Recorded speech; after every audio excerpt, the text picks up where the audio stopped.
Well, I think we can harvest a few of these radishes and take them to work today in my lunch. I'm the only one in the family that likes radishes, so let's pull a few of these babies and see what they look like.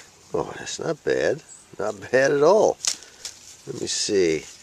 Let me go through and pick and see if I can't come up with a handful. Well, it's not bad for the first picking. I want to get them all picked out of there, actually, since they were damaged by the pooches. I want to plant a whole, I want to dig all that up and stir it around and plant a whole new batch this weekend. Have you ever heard of red yeast rice? This is a bottle of it, 600 milligrams. Up until, maybe a year and a half ago, I had never heard of red yeast rice. I'm not a pill taker. I don't take pills. I don't take any medications. I'm one of these lucky guys that apparently there's nothing wrong with me, so why pop a bunch of pills every day? Well, I went to the doctor and got a physical done about a year and a half ago, I guess it was. And my cholesterol was running at 224. So right away, the old doc, he sits down, starts writing me a prescription out for this, some kind of medication to bring my cholesterol down. I said, Doc, I'm not taking those pills. And he looked at me like, what do you mean you're not taking them? Well, I'm not taking them. I don't take pills. No need to take pills. There has to be another way to bring cholesterol down without going through some expensive prescription.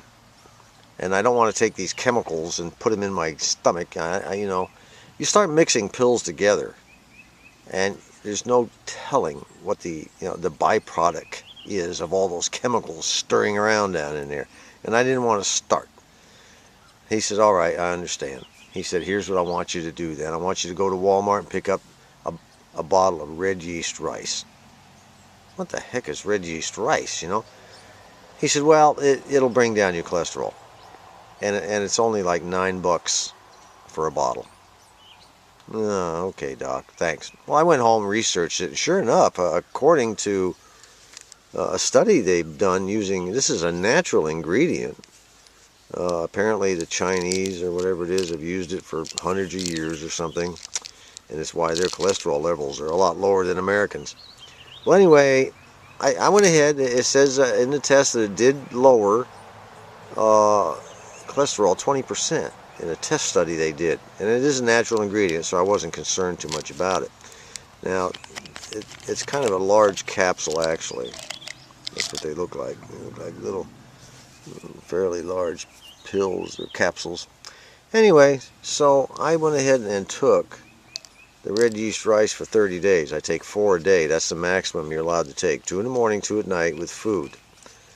And my cholesterol after 30 days went from 224 down to 193. I couldn't believe it. I didn't change anything. Down to 193.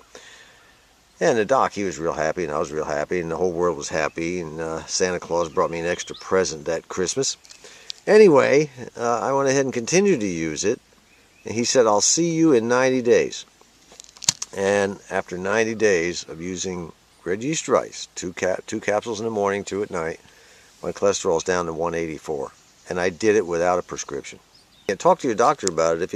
If you're tired of spending a lot of money on big prescriptions and you'd rather try something natural for a change that might work, talk to your doctor. If he says, yeah, give it a try, it can't hurt you, then go ahead and do it. Comes in a twin pack. My poor old workbench is so jam-packed with stuff that I can't even put my Philco 630B on it. There's just no room, What I need is a bigger bench, but even then it would be crammed full, so just stay with the size I got. Anyway, this is what I decided to do with it. When we first bought this house, first thing I did was install a wood stove and a nice rock hearth on the bottom and a rock hearth on the wall for fire protection. Anyway, over the years, we've shut it down, not used it anymore because the wife she's allergic and she has the ashes from the wood fire and everything were getting to her as we got older. So we now heat the house with electric heat, but I don't want to take the stove out. She wants it out. I don't, because, last winter we lost electricity for days on end. If it happens, then we have no way of heating the house, cooking food, heating water, anything like that. So I want it kept there. So far I've won the argument. but it made a great perch for the old 630B. And the antenna, believe it or not, is the stovepipe itself. Check this out. I got me a little alligator clip. I'm just going to put it on the old handle here, on the damper handle, right there. And it gives me a nice antenna. Goes all the way up into the roof and on out.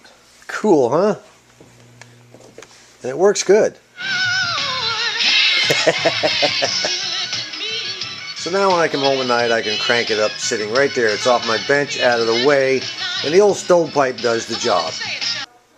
Our house is pretty old. It goes all the way back to the 60s. And over the years, probably going way back, I don't know. This is the bathroom, you know. The bathroom floor has become a patchwork quilt, you know, of wood pieces here, pieces there, where the tub has leaked over the years and people have patched it.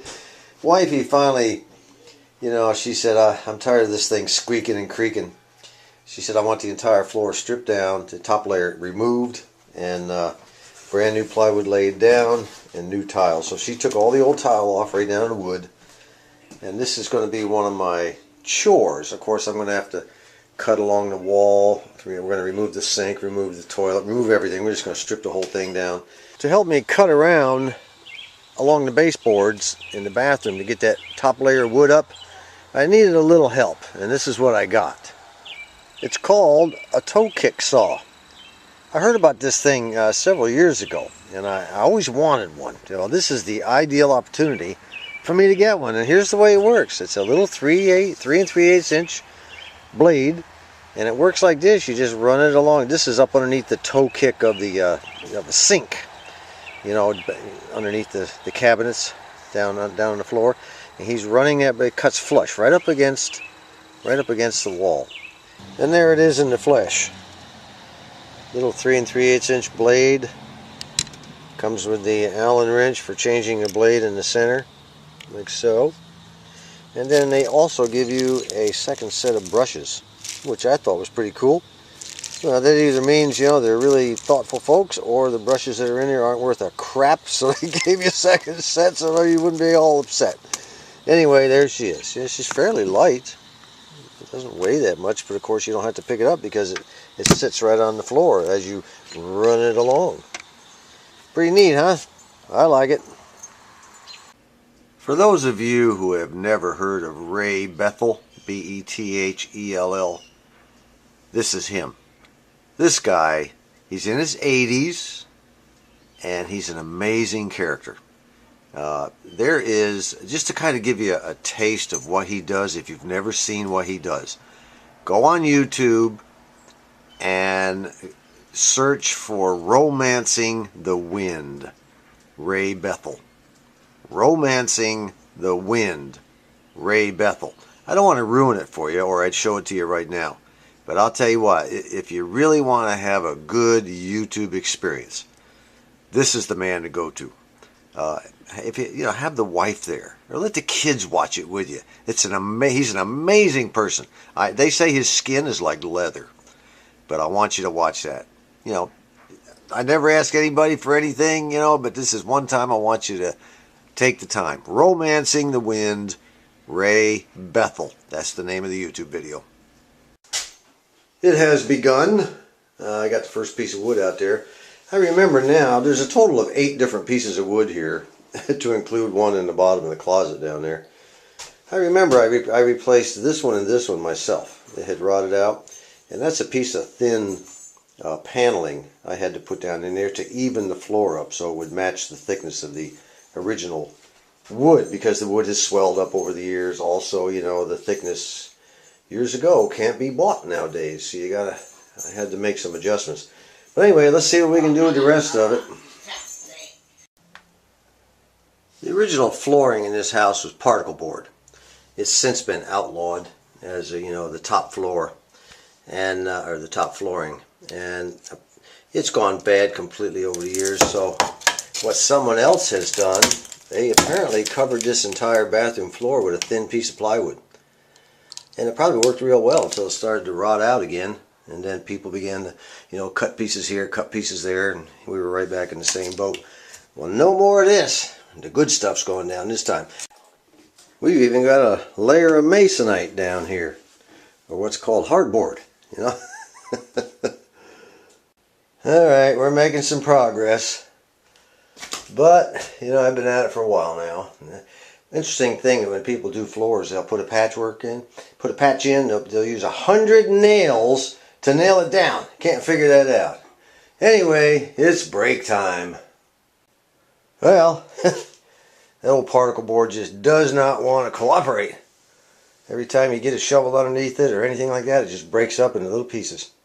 Pain in the butt. Oh well, there's no going back now.